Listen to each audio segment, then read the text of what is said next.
ये होनी चाहिए कि मेरे जीवन की सबसे पहली जिम्मेवारी मेरे मन की स्थिति, रिस्पॉन्सिबिलिटी। हम कहते हैं ना रिस्पॉन्सिबिलिटी, मेरी ये रिस्पॉन्सिबिलिटी है। ये शब्द ही बहुत सुंदर है, रिस्पॉन्सिबिलिटी। रिस्पॉन्सिबिलिटी मतलब ability to respond right in every scene. बात चाहे कैसी भी हो, परिस्थिति चाहे कैसी भी हो, मेरा रिस्पॉन्स राइट होना चाहिए, मेरी अबिलिटी टू रिस्पॉन्ड राइट होना चाहिए। ये मेरी सर्वप्रथम रिस्पॉन्सिबिलिटी है। I have to be right here. तो अपने मन की स्थिति को प्रायोरिटी बनाना है। प्रायोरिटी, अपनी जिम्मेवारियों की लिस्ट पे हमने सबका नाम लिखा, सिर्फ अपना ही नाम नहीं लिखा, क्योंकि हमने सोचा हमारे पास अपने लिए तो टाइम है नहीं। सबके लिए टाइम था, अपने लिए टाइम नहीं है। ये मन, आत्मा बीज है, ये बीज है। इस बीज से जीवन का वृक्ष निकलता है। हम पूरे वृक्ष पर मेहनत करते हैं, बीज को पानी नहीं देते। हम कहते टाइम नहीं है पानी देने को, पूरे वृक्ष में इतने सारे पत्ते हैं ठीक करने के लिए, बीज को पानी देने के लिए टाइम नहीं है। यहां से वृक्ष बनने वाला है, यहां से, यहां पानी देने में कितना टाइम लगने वाला है। So we need to start taking care of ourselves. आज एक प्रतिज्ञा कीजिए, मैंने अपना ध्यान रखना शुरू करना है। रेडी? रेडी है अपना ध्यान रखना शुरू करने के लिए? यस? पक्का? पक्का? टाइम है? टाइम है? अच्छे से बताइए, टाइम है? कितना टाइम है? कितना टाइम है? रोज बोलना चाहिए ये लाइन। ये लाइन भी बोलना बहुत ज़रूरी है। मेरे पास बहुत बहुत बहुत टाइम है। एक होता है शुक्रिया और दूसरा होता है कि मेरे पास सब कुछ बहुत है। आज हमने कहने लग गए कम है, मेरे पास कम है, मेरे पास कम है। समय कम है, धन कम है, जगह कम है, हर चीज को कम बोलने लग गए हम। और कम बोलते बोलते हमें सब कुछ कम लगने लगा। Attitude of lack, attitude of abundance. मेरे पास बहुत है। जितना बहुत बोलेंगे उतना बहुत बढ़ता जाएगा, जितना कम बोलेंगे उतनी चीजें ऐसे सुकुड़ती जाएंगी, घटती जाएंगी। मेरे पास टाइम कितना है? कितना है? अभी नहीं बोल रहे तो घर जाके कैसे बोलेंगे कल? मेरे पास टाइम कितना है? बहुत है। हम कितने बिजी हैं? हम कितने बिजी हैं? हाँ, हम कितने बिजी हैं? हम बिल्कुल बिजी नहीं हैं। हमारी दादी जान की 104 वर्ष की है, 104 years। 104 वर्ष की आयु में इतनी बड़ी संस्था जो 140 देशों में फैली हुई है, 9000 सेंटर है, 45,000 सरेंडर्ड सिस्टर्स हैं, लेकिन वो कभी मैं बिजी हूँ ये वर्ड कभी नहीं बोलते हैं, कभी नहीं बोलते हैं। और हमें भी नहीं बोलने देंगे। उनको कुछ भी बोलो तो कहेंगे मैं बहुत ईजी हूँ। क्योंकि बिजी एंड ईजी कोई टाइम की बात नहीं होती है, बिजी एंड ईजी यहाँ की स्थिति की बात होती है। आप 20 घंटा काम करते हुए भी ईजी रह सकते हैं, और कुछ लोग कुछ नहीं करते हुए भी। मिलेगा भी ऐसे किसी से जिनके पास बहुत ज़्यादा काम नहीं है आजकल, मैं बहुत बिजी हूँ, मैं बहुत बिजी हूँ, मेरे पास बिल्कुल टाइम नहीं है। तो busy and easy is not about work, busy and easy is an attitude. ये छोटी छोटी एटीट्यूड्स हैं ये जो आत्मा की शक्ति को या तो बढ़ा सकते हैं या आत्मा की शक्ति को घटा सकते हैं। हमारे शब्दों से शक्ति या तो बढ़ती है या शब्दी घटती है। इसलिए हमने कभी भी नहीं कहना कि हम बिजी हैं, हम बहुत ईजी हैं। हमारे पास टाइम बहुत है, हमारे पास धन बहुत है। हमारे रिश्ते कैसे हैं? हमारे रिश्ते कैसे हैं? हमारे सारे रिश्ते कैसे हैं? बहुत अच्छे हैं। हमारा शहर कैसा है? ऊपर ऊपर से नहीं बोलना है। हमारा शहर कैसा है? बहुत अच्छा है। हमारा देश कैसा है? ये दुनिया कैसी है आजकल? बहुत खूबसूरत है। सोचते जाओ, बोलते जाओ, बनाते जाओ, सोचते जाओ, बोलते जाओ, बनाते जाओ। पावर यहाँ है, यहाँ है। संकल्प से सृष्टि बनती है, संस्कारों से संसार बनता है। संस्कार सुंदर हो गए, संसार तो खूबसूरत है ही है। Life is very very simple. सोच को सिंपल करना है, सोच को हाई करना है, सोच को इजी करना है। हमारी वर्क प्लेस कैसी है?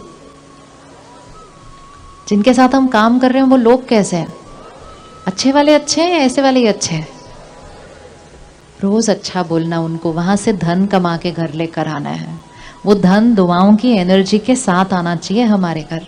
अपने घर को, अपने काम के क्षेत्र को कभी भी कोसना नहीं है। हम कोसते हैं काम को, बड़ी दूर है, इतनी देर जाना पड़ता है, ट्रैफिक में। चूज किसने किया वहां जाना? चूज किसने किया वहां जाना? हमने चूज किया। उसके बाद उसको हमेशा दुआ देने हैं। या तो हम दुआ दे सकते हैं या हम उसको कोसते रहते हैं। जो एनर्जी यूज करेंगे भाग्य वैसा बनता जाएगा। तो उसको हमेशा दुआ दो, मैंने चूज किया है, ये मुझे ये काम मिला है, मेरा ये भाग्य है कि मुझे काम मिला है आज, दिस इज फॉर्च्यून। तो अपने घर जो धन आएगा ना, वो दुआओं के साथ आना चाहिए। फिर जब खाना बना रहे हैं, बहुत ध्यान रखना है, परेशान मन की स्थिति में कभी खाना नहीं बनाना, अशांत मन की स्थिति में कभी खाना नहीं बनाना, और कभी किसी अशांत मन की स्थिति के हाथ का खाना खाना नहीं। तो सिंपल बात है, जो आपके लिए खाना बना रहा है उसको कभी डांटना नहीं। अगर आपने उसको डांट दिया तो फिर उन्होंने किचन में जाना है और वो अशांत मन की स्थिति में खाना बनाना है, और थोड़ी देर के बाद एक मन अशांत नहीं होगा उस घर के अंदर। एनर्जी है, पूरे घर को सर्कुलेट होता है। किचन से हमारे घर का भाग्य बन सकता है, क्योंकि जैसा अन्न वैसा मन। किचन में बहुत पावर है, इसीलिए जितना हो सके अपने घर में खाना खुद बनाना चाहिए। आजकल बहुत इजी हो गया है, फोन पे क्लिक करो, किस वाइब्रेशन का खाना खाया, किस मन की स्थिति में बना हुआ खाना खाया, क्योंकि खाने का डायरेक्ट असर मेरे परिवार के मन की स्थिति पर पड़ रहा है। हमारे परिवार के संस्कार बन रहे हैं डिपेंडेंट ऑन किसने उनके लिए खाना बनाया। घर में प्रसाद बनाना शुरू कर दीजिए। कोई भी हर एक कर सकता है। अपने घर में किचन में एक छोटा सा स्पीकर लगा के सारा दिन परमात्मा की याद के गाने चला दो किचन के अंदर। मंदिर गुरुद्वारे में प्रसाद कैसे बनता है? ऐसे ही तो बनता है। कैसे बनता है? सारा दिन वहाँ क्या चल रहा होता है? भगवान की याद के गीत चल रहे होते हैं। और जो खाना बना रहा होता है, प्रसाद बना रहा है, वो कौन सी याद में बना रहा है? भगवान को याद करते हुए खाना बना रहा है। तो वो खाना खाना न रहकर प्रसाद बन जाता है। हम उसको प्रसाद को इतना थोड़ा सा लेते हैं, सबको अच्छे अच्छे से देते हैं, क्योंकि सबकी मन की स्थिति चेंज होती है। क्यों ना अपने घर में प्रसाद बनाना शुरू करें? कर सकते हैं घर में प्रसाद बनाना शुरू। घर में प्रसाद बनाओ। ये बहुत सुंदर चीज़ है जो मैंने यहाँ पर आकर सीखी है ब्रह्मा कुमारीज में, कि खाना कौन से मन की स्थिति में बनाना है। एंड ये मेरा पर्सनल एक्सपेरिमेंट है। जिस मन की स्थिति में आप खाना बनाओगे और उनके लिए जो सोचते हुए आप खाना बनाओगे, बहुत जल्दी वो वैसा सोचना शुरू कर देंगे। तो अगर आपको किसी की पढ़ाई को बढ़ाना है, किसी की आदत को चेंज करना है, खाना बनाते समय सो मच पावर। भगवान को याद करते, परमात्मा को याद करते, मेडिटेशन करते हुए स्थिति में खाना बनाते हैं। फिर उस खाने को लेकर भी योग करते हैं, मेडिटेशन करते हैं। उसके बाद वो खाना खाना नहीं रहता, वो प्रसाद बन जाता है। तो जहाँ तक हो सके हमें वापस अपनी उस पुरानी आदत पर जाना है। घर का खाना, घर का खाना कर सकते हैं? कर सकते हैं? यस। एक सिंपल खिचड़ी खाओ, लेकिन परमात्मा की याद में बनी हुई खाओ। मन भी सुखी हो जाएगा, शरीर भी हेल्दी हो जाएगा, रिश्ते भी स्ट्रांग हो जाएंगे, क्योंकि वो भगवान की याद में बना हुआ खाना है। हर एक के संस्कार बदल जाएंगे। पहले हम लोगों को बुलाते थे, घर में प्यार से खाना बनाते थे, बोलते लोगों को बुलाया, ऑर्डर करो। हमें लोगों को जोड़ना है, परिवारों को यूनाइट करना है। खाना बनाते समय परमात्मा की याद करते हुए एक लाइन अपने खाने में बार बार डालो। हम एक दूसरे को रिस्पेक्ट करते हैं, एक्सेप्ट करते हैं, ये लाइन खाने में डालो। हर एक इस घर में रहने वाला सत्युगी आत्मा है, पवित्र आत्मा है। हमारा परिवार यूनाइटेड है और यूनाइटेड ही रहेगा। कड़छी घुमा दो, सबको खिला दो, जिनके झगड़े भी हो रहे थे उनका मूड कैसे ठीक हो गया। किचन में होता है ये सारा, इतनी पावर है। इसलिए प्रसाद का इतना महत्व होता है। इसलिए हम लोगों को कहते हैं आप वहां जा रहे हो ना, मेरे लिए प्रसाद लेकर आना। क्यों इंपॉर्टेंट है? तो धन सात्विक, जिससे वो खाना बनेगा। फिर खाना बनाते समय मन की स्थिति सात्विक। अगर हम किचन में भजन चलाएंगे तो किचन में पड़ी हुई हर चीज, अन्न, फ्रूट, पानी, सब में परमात्मा की याद की एनर्जी से वो एनर्जाइज्ड हो जाएगा। अगर ये नहीं किया तो खाना बनाते समय टीवी पे कोई सीरियल चल रहा है, रेडियो पे कोई गाने चल रहे हैं, तो अगर सीरियल में घर टूट रहे होंगे फिर वो ड्रामा टीवी पे नहीं रहता है। फिर वो थोड़े दिन में ड्रामा कहाँ बनने लग जाता है? हमारे घर में। टीवी के ड्रामे अपने घर में नहीं आने देना। ध्यान रखना है उतना। खाना बनाते समय सात्विक भोजन खाएंगे और परमात्मा की याद में बना हुआ, घर में पकाया हुआ, और फिर उसको भोग लगा के मेडिटेशन करके खाना बनाएंगे। हर आत्मा प्रसाद खाएगी, अमृत पिएगी पानी की जगह, तो वो घर क्या बन जाएगा? वो घर क्या बन जाएगा? जहाँ प्रसाद बनेगा, अमृत पिएंगे, वो घर के सब लोग क्या बन जाएंगे? उस घर के लोग सत्युगी देव आत्मा बन जाएगी। It's power that we have. तो सात्विक धन, प्यार से कमाया हुआ, संतुष्टता के साथ, सात्विक अन्न, और फिर सात्विक मन, बहुत इंपॉर्टेंट, ताकि we are always stable and calm. सुबह सुबह दिन की शुरुआत सात्विक होनी चाहिए। आजकल हमारी नींद खुलते ही हम सबसे पहले किसका चेहरा देखते हैं? आजकल तो एक दूसरे का भी बाद में देखते हैं। एक दूसरे को भी गुड मॉर्निंग बाद में करते हैं, पहले इतने सारे गुड मॉर्निंग आए होते हैं उसके ऊपर। सबसे पहली चीज परमात्मा को याद करके आत्मा की शक्ति बढ़ानी है। सबसे पहली चीज सुबह बाहर की दुनिया से नहीं कनेक्ट हो जाना चाहिए, अपनी आंतरिक दुनिया को स्ट्रांग बनाना चाहिए। एक्सपेरिमेंट करके देखते हैं। सुबह का 1 घंटा, सुबह का 1 घंटा नो फोन कर सकते हैं घर में? नो फोन, नो टीवी, 1 घंटा। यस, सात्विक मन रखना ना सुबह सुबह। ब्रह्मा कुमारीज में आज लाखों परिवार हैं, 9000 सेंटर है, सारे भाई बहनें घर में रहते हैं, परिवार संभालते हैं, बच्चों को सुबह सुबह तैयार करके स्कूल भेज रहे हैं, काम भी कर रहे हैं, लेकिन वो सब कुछ करते हुए जीवन शैली में सिर्फ एक चेंज, 1 घंटे के लिए हम सेंटर आते हैं।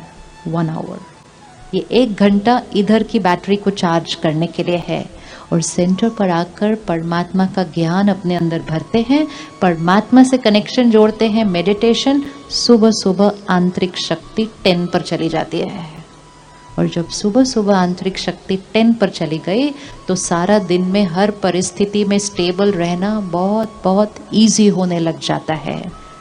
जो छोटी छोटी बातों में हम इरिटेट हो रहे थे, अब हम बड़ी बड़ी बातों में भी स्टेबल रहते हैं, क्योंकि बैटरी को रोज क्या कर रहे हैं? बैटरी को रोज चार्ज कर रहे हैं। तो 1 महीने का एक्सपेरिमेंट करते हैं कि सुबह फोन नहीं, दुनिया में क्या हो रहा है वो नहीं, देश में क्या हो रहा है वो नहीं, शहर में क्या हो रहा है वो भी नहीं, सरकार में क्या हो रहा है वो भी नहीं। सबसे पहले मेरी दुनिया। रात को सोने से पहले बहुत बहुत इम्पोर्टेंट है।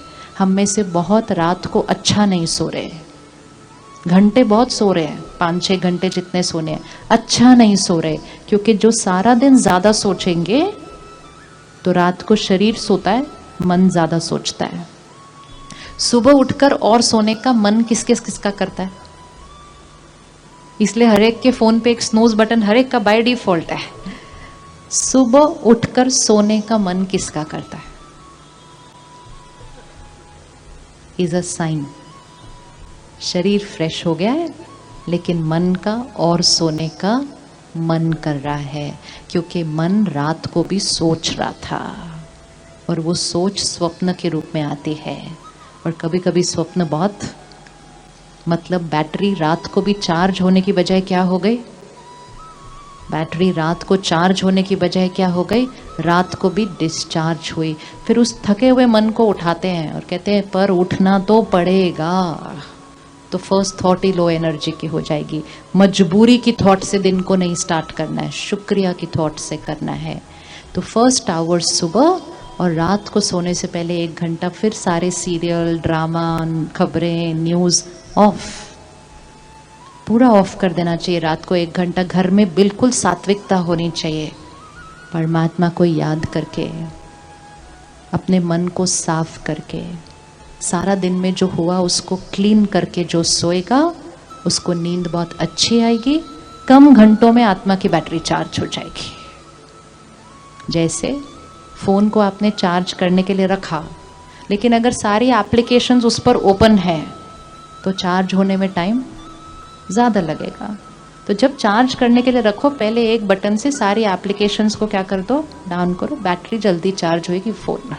सिमिलरली यहाँ सब फाइल्स खोल के हम सो जाते हैं, चार्जिंग नहीं होती है, अंदर ध्यान रखना है।